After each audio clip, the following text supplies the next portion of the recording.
Welcome back to Pause and Respond.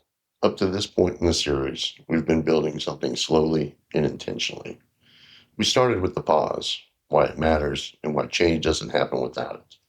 Then, we talked about reactions feeling automatic and how awareness often shows up late.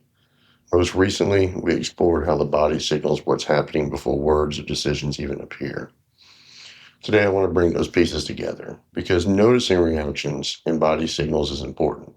But eventually, awareness leads to a quieter moment, a moment where the question is no longer what's happening in my body, but what am I actually feeling right now?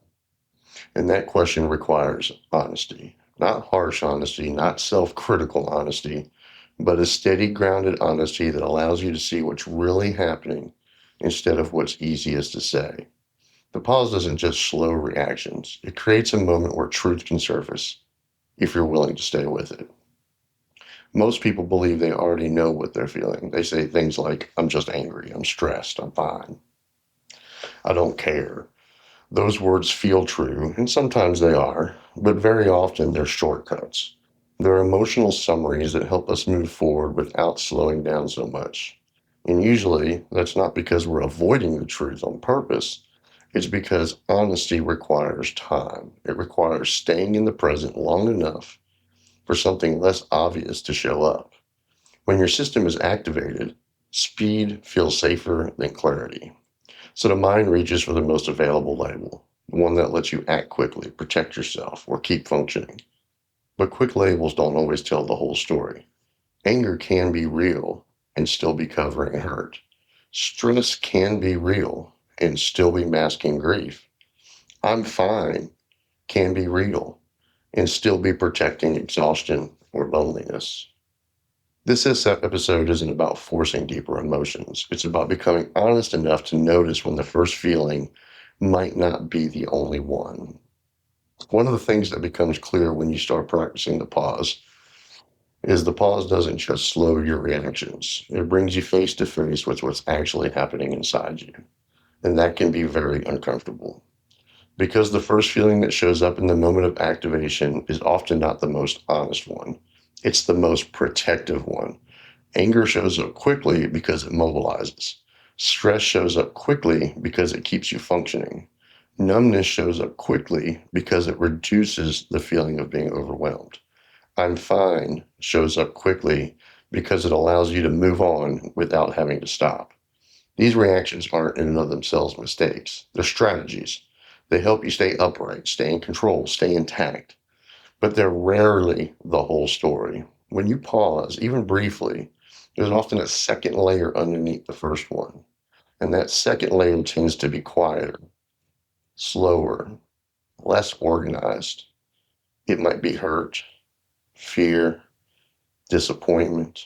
It might be shame. It might be grief. It might be the realization that something matters more to you than what you actually want to admit. Those feelings don't rush for demanding action. They just ask to be noticed. And that's exactly why they're easier to bypass. Most of us learned early on that certain emotions were inconvenient, unsafe, or unwelcome. So we developed faster emotions to stand in front of them. Anger protects vulnerability. Busyness protects exhaustion. Control protects fear. Detachment protects our disappointment. This isn't dysfunction, it's adaptation. But here's where honesty becomes essential. If you never slow down enough to recognize what's underneath the surface of the emotion, your reactions will always feel confusing or excessive. You'll always wonder, why did I react so strongly? Why did that bother me so much? Why do I keep doing this over and over? The answer is often not that you're overreacting. It's that you're reacting to something you haven't fully acknowledged yet. The pause gives you access to that information only if you're willing to be honest. Honesty here doesn't mean forcing insight or demanding clarity. It means allowing yourself to notice what you'd rather move past. It might sound something like this. This actually hurt more than I expected. I'm more afraid than I want to admit. I feel small right now. I care about this a lot more than I thought. That kind of honesty can be downright risky because once you name what you're actually feeling, you can no longer pretend it isn't there. But here's the paradox: when you don't allow that honesty, your system reacts anyways. It just does so without the clarity. Anger carries hurt without naming it. Withdrawal carries fear without having to acknowledge it. Control carries insecurity without having to admit it. So the pause isn't asking you to become emotionally exposed with others.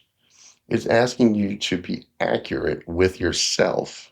Accuracy is stabilizing. When you're honest about what you're feeling, your reactions start to make sense. And when reactions make sense, they lose some of their urgency. You no longer need to react for feeling because you've already recognized it. That's when responding becomes possible. Not because you forced yourself to calm down, but because the truth slowed things down naturally. Imagine this: someone says something that lands wrong. Maybe it's dismissive, critical, maybe it touches something old. Your body begins to tighten, that chest heats up, your jaw clenches, anger shows up almost immediately. Your thoughts follow fast. That wasn't okay. I'm tired of this. They just don't respect me. All of that feels true, and it very well might be. But if you slow down just slightly, something else begins to appear. Maybe it's disappointment, maybe it's hurt, maybe it's feeling of not being valued or taken seriously. Anger steps in because it's familiar, because it creates distance. It protects against feeling small or exposed. Honesty in the moment isn't saying I shouldn't be angry. It's quietly acknowledging this actually hurt.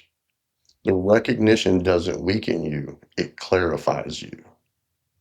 Notice how different that feels. Anger is loud and fast. Hurt is quiet and slower. Most reactions rush you past that quieter feeling. The pause gives it space, and honesty gives it a name. You don't have to act on it. You don't have to explain it. You don't even have to fully understand it. Just recognizing it changes the internal landscape. Because when you stop arguing with what's actually there, your system doesn't have to escalate. Now imagine a different moment. You're overwhelmed, your plate is full, you're tired in a way that rest alone just isn't going to fix. Someone asks you, "How are you doing?" And you say, "I'm fine." Not because you're lying, but because stopping to explain feels like entirely too much. If you pause long enough, honesty might sound like, "I'm exhausted. I feel unsupported. I don't know how to ask for help. I feel like I'm carrying too much of this burden alone." But staying with that truth feels risky. So "I'm fine" keeps things moving. It keeps you functional. The reaction here isn't anger, it's just plain avoidance. And honesty isn't about forcing vulnerability. It's about noticing what you're protecting yourself from feeling. Self honesty is not self criticism. A lot of people avoid honesty because, in their experience, honesty has been used as a weapon, either by others or by themselves. They hear, "Be honest with yourself," and imagine judgment, blame, failure. That's not honesty, that's self attack. Honesty in this work is gentle accuracy. It's noticing what's present without pushing yourself for it. It sounds less like "I shouldn't feel this way" and more like "this is what's here right now." Often, the most honest answer is "I don't know." And that still counts. Honesty doesn't demand clarity, it allows for uncertainty, it allows for curiosity. When honesty turns into criticism, the system tightens. When honesty is accurate and not judgmental, the system settles because the feeling no longer has to fit to be seen. The sense of safety is what allows the pause to deepen. This week, the practice isn't to respond better, it's to respond more truthfully, more intentionally.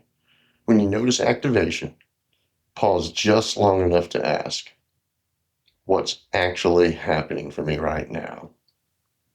Not what you should feel, not what would sound reasonable, just what's actually there. Don't rush the answer.